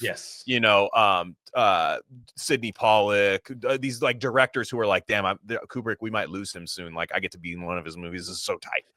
Todd Fields is the piano player in Eyes Wide Shut. That guy directed Tar. You know what I'm saying? Like later, and it's like, and he's one of the best parts of that Eyes Wide Shut movie. And Kubrick and Lynch, there's a big parallel. Lynch is a pretty influenced by Kubrick and took that Kubrick chilled, cold conversational aspect of it and really just made his whole entire like fusion jazz element of what he did, and to a point where it's like you can only see just a slight connection between the two. But my favorite, and one thing I love about Lynch is nobody has a consensus favorite of his films, and that's how you know. That's how you know he's sick. Wait, say that again. Nobody has, there's no consensus best Lynch. Yeah. Now Twin Peaks, I think is. Now I think Twin Peaks, but of his films. Media literacy. Yeah, exactly. Yeah. There's no. There's a film. So everybody's got their favorite. Everybody's got their one. The best artists have albums that way. My whole thing with that thing about analyzing, if you're an artist and you make a piece of work, and you have the take, it's not open to interpretation by everybody, you lost. You've already made a dog shit product. It has to be outside of your control at some level. At some level, it has to be outside of your for sure. You know what I mean? And that's the thing. I think he understood that, and he was a slave to that process. When any creative, you have to determine what you're going to be a master of and what you're going to be a slave to, and it's kind of, I think he made all the right choices with that. Right. Oh, sure. Yeah. And like my personal favorite, and this is like, again, art debates are weird and I don't wish to debate it. It's not something I like this is the best. My favorite one that I resonate with is Lost Highway, especially when you find out through his autobiography that that's about the O.J. Simpson murder in like his mind. I mean, it's not directly about it, but you got to watch that one because it is late 90s new metal, dude. Like Marilyn Manson's in it. Like it's just like it's like and like all of a sudden, dude, starts with David Bowie's "I'm Deranged" from like the 90s, like with the highway shot. I mean, it's unbelievable, and I love that movie. It was a huge bomb, like a huge bomb. I mean, huge ensemble cast. You have Bill Pullman, Patricia Arquette, Richard Pryor is a mechanic in it. Robert Loggia, like there's all these like Balthasar Getty, like there's all these random people that pop up in it, and that's my favorite one. I think it's just I people say they don't understand it, and like there's always like, oh, okay, now we're getting into like surrealist, like there's sex with like a burning cabin. What does that mean? It's like, look, man, it's an art piece. Like just he's painting for you. Like it's but he does, vibe has been bastardized by people who can't feel vibes. The word vibe, like you're literally on SSRI telling me what a vibe is. Like so like when the people say this is a vibe, this new fucking Kendrick album is a vibe, and all this stuff, so it's bastardized. David Lynch's movies are a vibe, like because there is this weird thing that like even if you don't understand what's happening, you are locked in. You're like, why am I just staring at Laura Dern being confused? Like why am I doing that? And it's like there's a silent film. He's a student. He's a real student. He's one of those guys, like, we're covering Miles Davis pretty soon. It's very similar in a sense where like there's a free spirit and a hardcore student combined in these two people. Like where Miles Davis, like, yeah, this bitch looked at me funny. And I'm like, bitch, fuck you. Like he has that like whole thing. But then also he's like was a legit teacher, like and understood that Jimi Hendrix couldn't read music. But was like not gonna make him do that. Like, and Lynch would be like, Lynch seemed like he knew everybody's shortcomings, everybody's positives, and just hyper focused on it. Women that were famously in his films famously said they've never felt more pretty than in a David Lynch film, which you will never be short on actresses that want to work with you if that's the case. And and there are a lot of people who don't like traditional like gender boxes that really dodge that point about Lynch, where it's like women love feeling beautiful more than they love feeling comfortable, and sorry, like it's just true, and especially if you're going to be seen by a bunch of people, and he always knew what the starlet what's the female star term, starlet, lead actress, where he understood what that was about, and it wasn't some dumb like. Which again, that's the thing. You're not to be a good liberal leftist media, media alert type person these days. You're not allowed to have like, and I'm not like a lot of people are like Zendaya's ugly and shit. I'm like, oh, she's all right, but it's like you're not allowed to just honor the beauty of women anymore, and just as at face value as like an artistic thing, which is a fucking horrible type of society to build. And and so David Lynch was not a libtard, dude. Can we just like, come on, dude? Come on, you're a Lynch tard, dude. You're a Lynch tard exactly, if you think that. No, because no. Like, here's the thing. He was very forward thinking in his like as an old man. He was like a Bernie guy in 2016, right? He was kind of like was like, I liked Bernie Sanders, but you could tell he just wanted something kind of different. It was like, Bernie's different. I'm in LA with a lot of young people. Like he was kind of like David Bowie. We were surrounded by like Arcade Fire, like libtards towards the end of his life, like where he kind of saw like what young people were drawn to and stuff, especially when he was putting out Twin Peaks: The Return. And he saw that, but then also that after that, when Trump finally won, he was like, he has a chance to be the greatest president we've ever had. I mean, we're talking about, this is a guy born in the 40s. It's not like a guy like me born in 1990. Like this is a guy born in the 40s talking about this. He said, we have a chance to have the best president ever. Of course, that got gets retconned, and he had to do the classic, because back in 2017, that's not like saying that now. 2017 saying that first off, Showtime is coming to you as they're about to air Twin Peaks: The Return, saying, David, fix this. Yeah, exactly. And God, well, and I love that you could tell he's like immune to that. He doesn't have that gear inside of him that's like, oh, can't say that thing, kind of, where he's not he's not an inflammatory. He's not like a carnival barker, provocateur, or anything. But he's just on his own little wavelength, No, exactly. I mean, it was like I just recently went on TPN to do Red Rooms episode where we were talking about like there was an idea.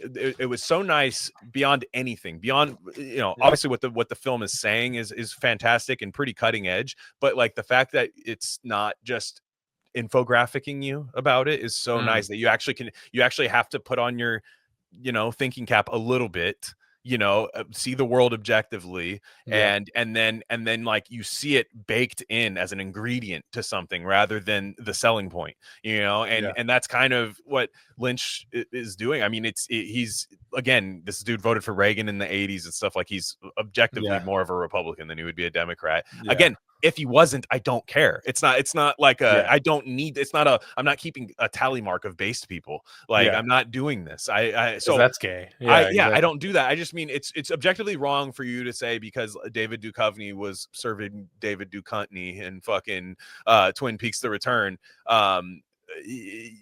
as Denise.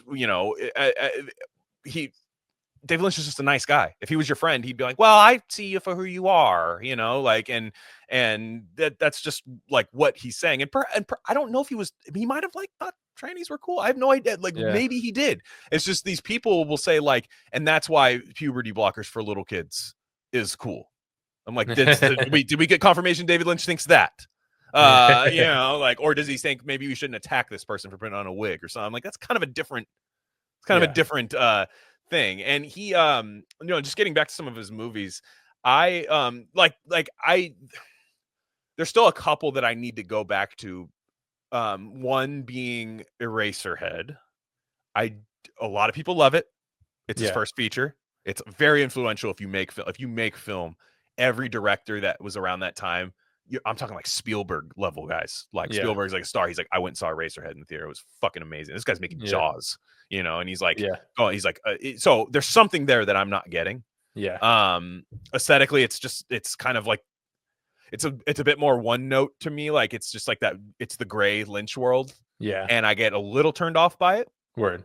And I still haven't seen his Dune. I just hate Dune. I want to watch this Dune, dude. I hear it rocks. I hear it's like, for what it is, Dude, you get Sting as the villain. Exactly, dude. And Kyle MacLachlan and Lynch, dude, you can't go wrong. And Blue Velvet.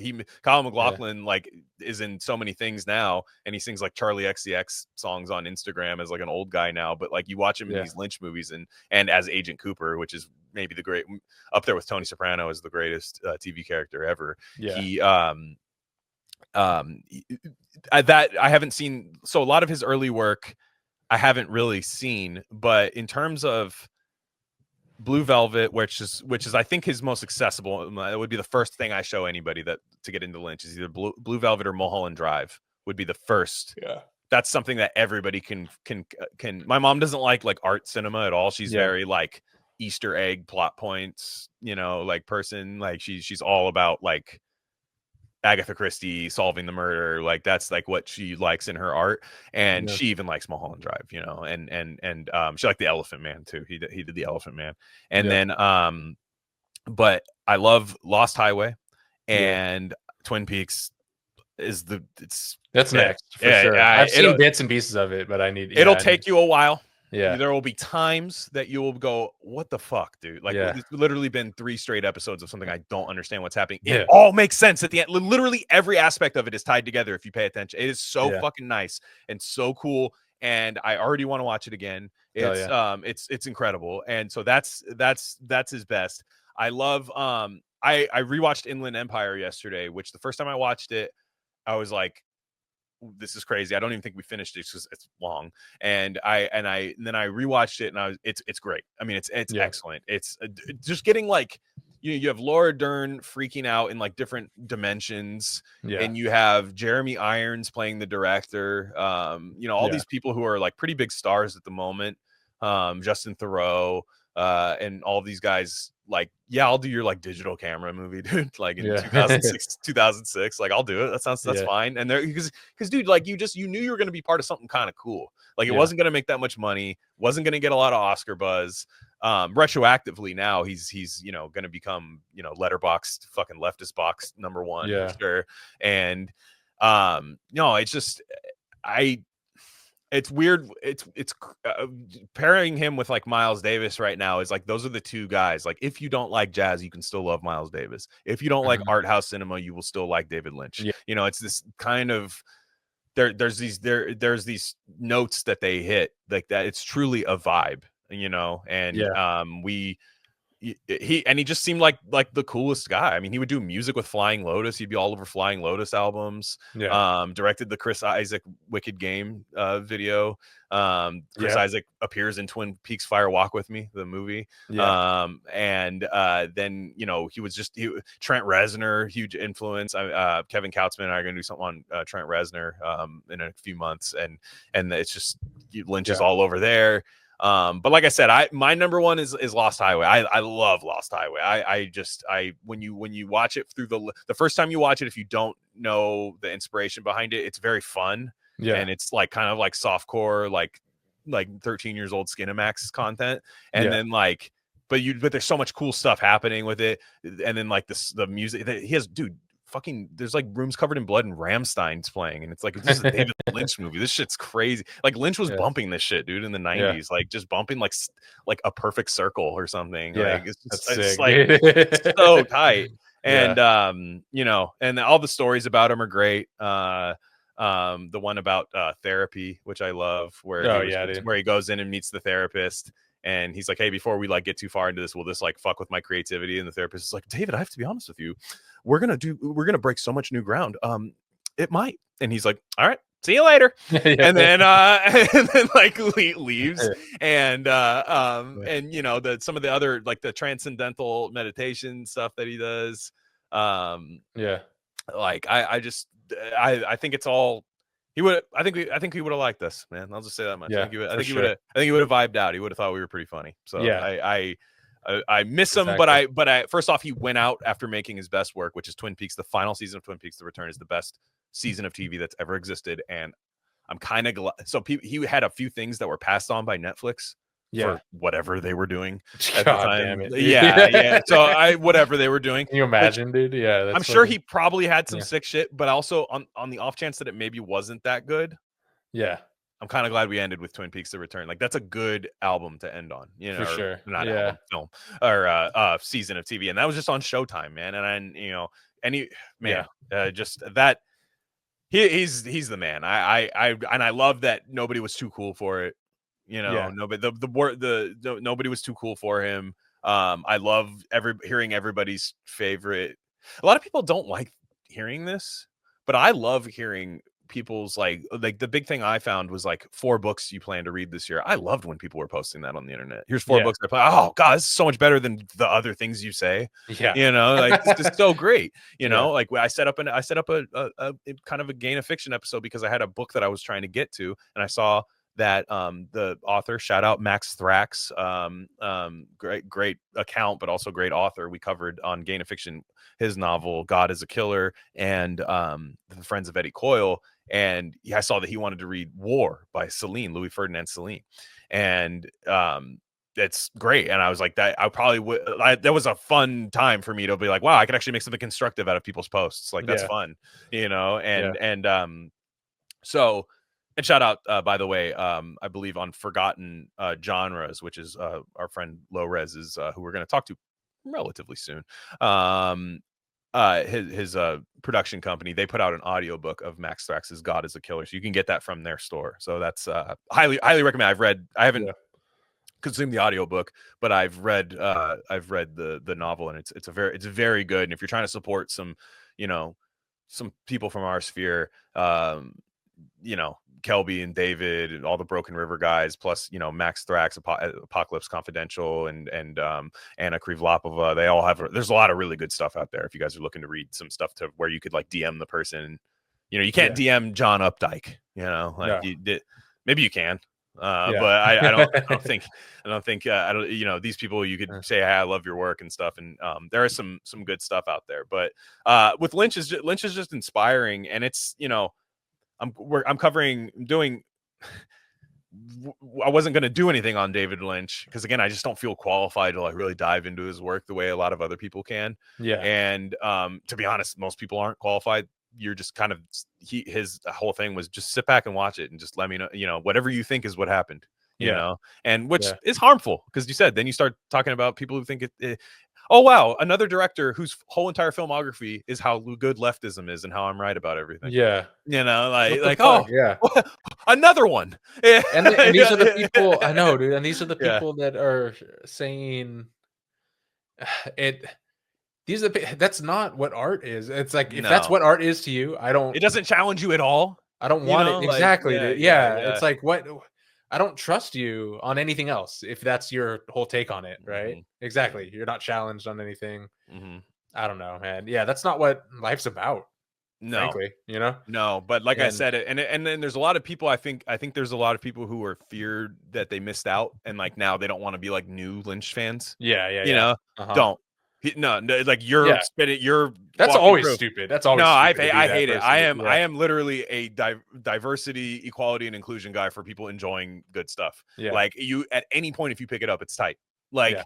Like it's not any more rewarding to like Lynch while he's alive than when he's dead, because look at the way he interpreted life, man. That guy is like he's like in a cool spot right now, you know. Like he's like it's all good, dude. Like it's not he doesn't think that he's that the flying spaghetti monster is up there and Sky Daddy dissolved him into particles. Like he well, maybe a little bit of particles, but he's up there. So it's never too late. My humble opinion, my starting route, like I said, would be Blue Velvet, and Mulholland Drive. I think those are the two ones that you can get get that, and then you can kind of get the Tao of Lynch from both of those movies, and then that's kind of like the abridged spark notes of what he's about. Yeah, just in my opinion, other people would tell you different, I guess. I would go to Lost Highway, and then I would go to probably Eraserhead, see how you like that. Then I would start on Twin Peaks and then finish the rest of his filmography during that time. Spend a year watching David Lynch. You can. Like, it's really fun. It's better than other shit that you can watch. Like truly, it is. It's fun. It's more rewarding. It'll never. The new Goosebumps season just came out. I mean, I might have to wait till I'm done with that. Dude, David Schwimmer is in Goosebumps. Dude, what is going on? At first he's like, guys, I got goosebumps. Oh yeah. I just like I just saw this thing, and they try to make it like this. They try to make it like it's not Goosebumps. Yeah, that's what's funny. Like, because I loved the 90s show. It was kind of scary, but it was also the 90s one was cool. Yeah, I loved those. Again, it's kind of one of those like Welbeck nostalgia things where it's like, be careful, don't actually go revisit them. Just keep the happy memory of them being good when you were a kid. They probably suck now. Yeah, but it's fine. But yeah, you see like David Schwimmer. And I watched again, I'm off right now because of the back stuff, and so I've just been I watched Squid Game because my wife wanted to watch the second season, and then she's like, you should watch the first season. I said, okay, watch the first season. Mid game. It's entertaining. It's entertaining. Yeah. It serves its purpose. Yeah. So what it's trying to accomplish, it does, and it's well done. Yeah. I have some. Why is every Korean thing like dirtbag left as fuck? Yeah, like the billionaires, their eyes wide shut and they're gay as fuck, and like, you know, like with their little masks on. I'm always like, dude, it's so Reddit. What's the movie? The fucking Parasite. No, that's what I mean. Yeah. I'm like, and the other one, all that shit. Yeah, it's all. Yeah, exactly. So that I was kind of enjoying it. Like the problem I have, I think I'm a little racist in this sense. I don't get attached to any of these characters, and I get it. They could die at any moment, but I'm supposed to like be sad when they do, and nobody then when they die am I sad about. Like, so I'm spoiling season one. Yeah. I'm spoiling season one because it came out a couple of years ago. So whatever. Like, there's the old guy, right? You have a prime opportunity with the old guy, and they squander it. Yeah. So the whole concept of Squid Game is they round up all these people who are downtrodden because of debt slavery, man. Now I will say they're Asian enough to value personal accountability, which is what I like. Is they're like, these guys are idiots though. Yeah, like the guy's a fucking moron. He just gambles and he's just a gambler. He's an idiot. No, but he is like a dad, and he like had failed business ventures and then literally failed at Squid Game, creating his Yeah. own squid restaurant, I think. Yeah. And then he he neglects his daughter, and his daughter's gonna like move to America with a richer second family. And then so he's down bad to the banks, to everybody. So he decides, hey, I can win like 45 billion at this. Yeah, it's a game, just a game, guys. And then they're like, so he got, turns out a bunch of people want to do this because guys, debt slavery again. And it's like, none of that's untrue. It sucks being in debt. It's just kind of like, is this some stunning revelation that like buying a bunch of shit on credit is bad? Like, okay. So anyways, the first game they play rules. Yeah. And I get it. You got to thin the herd. You got to thin the herd. You got to do that. Every other game is like not as crazy. Nah. That's my problem. I'm like, dude, that what they should have done. I like the first game. Goes out like a lamb. Bring the doll back for the last round and make that with the glass. The glass plus the doll would be sick. That would like come on, and maybe that's happening in season 2. I have no idea, but I'm like, so then but the old guy, right? the old guy, the old guy who, that's a touching moment where you're just like the dude scammed him, Alzheimer's scammed him, which you should not feel bad about that. It's Squid Game, dude. Like, it's the guy has a fucking tumor, so like let him get murked, dude. Like so he the old guy is finally, there's like a twist at the end when these fucking names, dude. Chan Ho Park, I think, wins the fucking it's a pitcher for the Rangers back in the day, but he wins the I think he wins Squid Game, and then I think he beat Yu Darvish in Squid Game. But I think that's how it was. Tyoshi Shinjo lost it too, and so, and Ichiro's the old guy that created it. So I threw you out at home. No one thought I could throw that. Terrence Long, you'll never try it again. And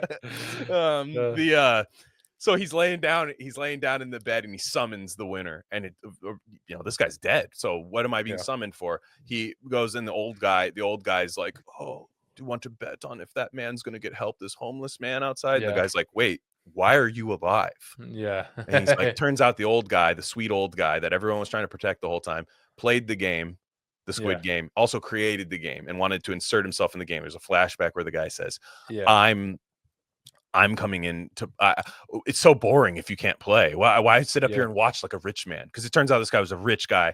They had the opportunity to make it sick right there, where the guy should have said, he should have made him like 10x more deranged. They were like, why did you create the game? It's so evil. All these people die. And he's like, I was bored. Exactly. No, you're supposed to go, it's so fucking based when poor people fight over money. I fucking love it. Like I literally jerk off to it. It's so tight. like it should have made him like fucked up. Like they should have made him like a real, he's like, I'm way worse than the guy in the black mask, dude. I'm fucking 30 million times. Like I literally, like the snuff film, I watched the film. I literally watched all 22 of Squid Game and jerked my shit, dude. Like I got Squid Game Pass, dude. I'm fucking up there watching, and I'm like, when the doll comes on and shoots all you guys, like I'm roping. Like this is amazing. And like that's like really what, like I was like, that's a good opportunity to do that setup for season 2, right? And like then he's like, also my grandson is around and he's gonna run the show after a time. Bam, season 2. Do you have no sense? Dude. That's how I'm like, and what I realize is the selling point to it is you're supposed to be on your phone until the game happens, and then look up, and then you're like, oh, dying. Like, and again, I'm gonna watch season 2. I'm gonna be fine with it. There's a floor to it that like it can never be awful. That's the thing about, and that's Netflix mid games. It's mid games. It's baked into literally the camera quality itself that they use somehow precludes it from it's impossible to make anything cool. So like I said, man, you can watch that show. That's fine. It's good after work. I have an hour and a half before bed slop. Like it's good. It's good stuff. Like you'll watch it, you'll be entertained, or you could spend the year watching David Lynch movies and reading fiction curated by a based podcast. You could do that. You could do. I'm just saying that could happen. They're which way Western man. So exactly. Which way Korean man? The Dodgers. I hate to break it to you. That's where that's where he's picking. So Yeah, guys. So, well, God, we're always, anytime I look up and I'm like, oh, it's probably about time to end it. It's like hour and a half. I feel like I don't try to make episodes an hour and a half. They just are. It's just our vibe. Yeah. It's just what it is. Now, coming up, a lot of stuff happening. I already have guest book for this. Sometimes when I announce these, people are like, can I come on for that? Sorry, they're booked. We could do something else. Sometimes they're literally booked. It's about a book. Yeah. So we're covering up. We're covering John Cheever's short stories. John Cheever wrote a short story called The Swimmer that he's really famous for because it was a very good film. So we'll be talking about that too, plus a couple other of his short stories. The Day of the Jackal, which that is Matt Fresta and I are going to be covering the novel by Frederick Forsyth. The show on Peacock, it's very good. Also slop, but very good. It's better than Squid Game. Yeah. It's very good. And because it's like at first, like, you know, it's on ESPN or on NBC, and Peacock is NBC. So like Chris Collins was like, oh man, the Jackal, you gotta catch him, man. And you're just like, and he's trying to sell it, and he's like, how did he get out of that one? Yeah. And, I tell you, this move right here got him out. Yeah. Mike, I don't know how you defend the Jackal. Yeah. And so that's he's like, fucking love CC, dude. Yeah. But you could tell Chris Collinsworth wasn't just selling it. He was like, this show's sick. And I was like, maybe I love the movie. The movie's a masterpiece from the 70s. So they made but they're both very good. The book, I don't know. Might be the worst of the bunch. But so that's coming up. Doing an episode on Celine, Journey Through the End of the Night, and War, the manuscript that got released after his wife, 107 years old, who was blocking it, died finally. 107, dude. They were waiting that out. They were like, once she dies, we're gonna publish this. 107. That's crazy. Nuts. So we're gonna be covering that. Battlefield Earth, of course. I'm in there for that one for sure. 100%. And then right after that, we're probably at the next Well Book Club. Dude, the Welbeck episodes have been unreal. I'm just, it's like talking with the boys has been incredible. It's men only. Sorry. I mean, no women volunteered, which, who did I see talking about Welbeck's almost solely for years? Women, yet none volunteered. Yeah. So are you reading this? Yeah. So we're going to be doing submission after that. So that'll be sick. And then I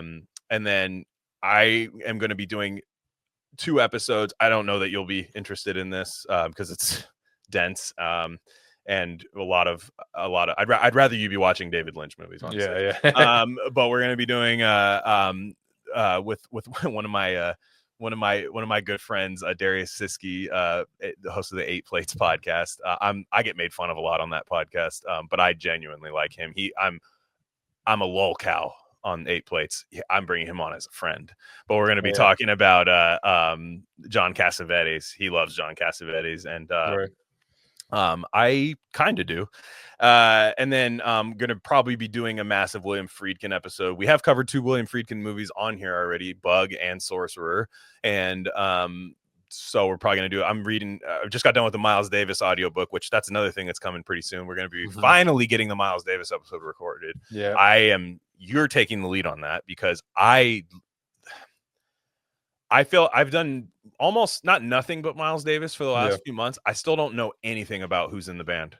I'm it's one of those things where they're like the lineup. I remember I was texting you, I'm like, I love this guy, and you're like, yeah, it's not him. I was like, fuck. No, I got you. I don't know. I don't know.